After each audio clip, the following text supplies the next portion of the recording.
ধানবাদ ভ্রমণ শেষ করে আমরা চললাম দেওঘরের পথে। দেওঘরে গিয়ে ওখানকার ওয়াচ টাওয়ারের কাছেই আমরা ছিলাম ওখানকার হোটেল ইয়াত্রিক বা যাত্রিক, একেবারে রোডের ওপর বড় ঘন্টার পাশেই হোটেল যাত্রিক, মন্দির থেকে মাত্র 200 মিটার দূরে। আসুন সেই হোটেল সম্পর্কে দেখি। হোটেলে ঢুকেই প্রবেশপথটি ভারী সুন্দর।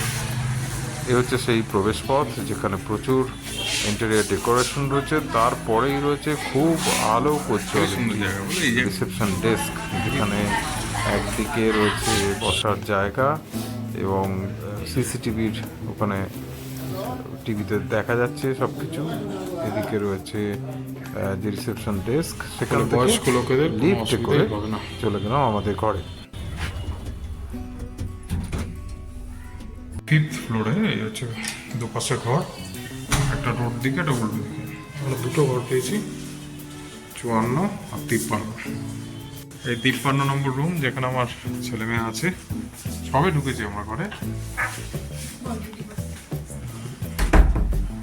এখানে একটি সোফা আছে, টেবিল, জগ, দুটো গ্লাস, এখানে দুটো তোয়ালে দিয়েছে, সাবান শ্যাম্পু দিয়েছে, একটা বড় টিভি আছে, এসি আছে, যদিও আমরা নন এসি রুম নিয়েছি, ওয়ার্ড্রপ আছে,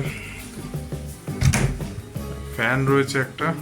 এদিকে ডবল বেড বলছে, মানে দুটো সিঙ্গেল বেড, আমার ছেলে মেয়ের জন্য সুবিধাই হবে। ইন্টারকম টেবিল, ইন্টারকম ফোন, কিছু প্লাগ পয়েন্ট আছে। ওরা একটা ডাস্টবিন দিয়েছে। আসুন ওয়াশরুমটা দেখাই। কোন দিকে রে?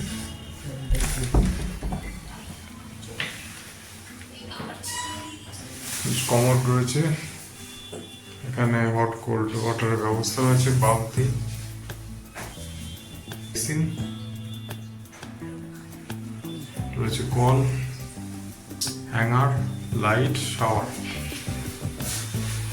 কেটেল দিয়েছে। এখানে একটা আরেকটা টেবিল রয়েছে। এদিকে শহরের একটা অংশ দেখা যায়, কিছু নেই। ওদিকেও একটা জানলা আছে, সম্ভবত পাশে বাড়ি টাড়ি আছে এইরকম। এটা হচ্ছে আমরা যেটা নিয়েছি 54 নম্বর ঘর। এখানে একটা ডবল বেড রয়েছে, ওই দুটো রয়েছে, যদি ঘরটা নন এসি, বালিশ দিয়েছে। বাকি ওই ঘরে যা যা দিয়েছে সেম, শুধু এখানে একটা খাওয়ার টেবিল আর চেয়ার এক্সট্রা দেওয়া আছে। বাকি এই ঘরে অবশ্য দুটো ফ্যান আছে। এখন ফ্যান বা এসি কোনোটারই দরকার নেই। খুব বেসিক ঘর। বাথরুমও সেম, বাথরুম দেখাচ্ছি। এখানে পাশে একটা ইন্টারকম ফোন দিয়েছে।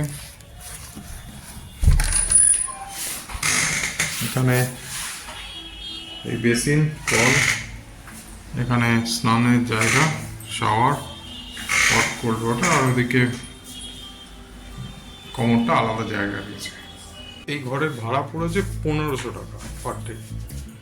দুটো ঘরেরই একই চার্জ। আমি কিন্তু এখানে এসে বুক করেছি। আজ থেকে ব্যস্ততম শহর, দাঁড়াও দেখি না।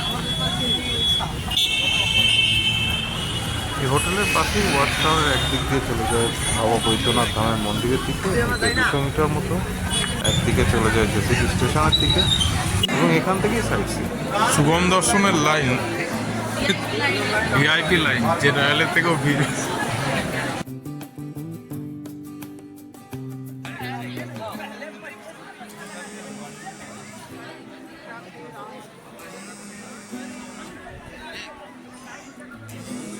বাবা বৈদ্যনাথ ধামে পুজো দিয়ে তারপরের দিন আমরা নবলক্ষ্মী মন্দির দেখতে চলে গেলাম। আপনার সাইট সিনের জন্য একটি গাড়ি ভাড়া করলে তাতে 2500 টাকা পর্যন্ত নিতে পারে, এবং অটো বুক করলে 1500।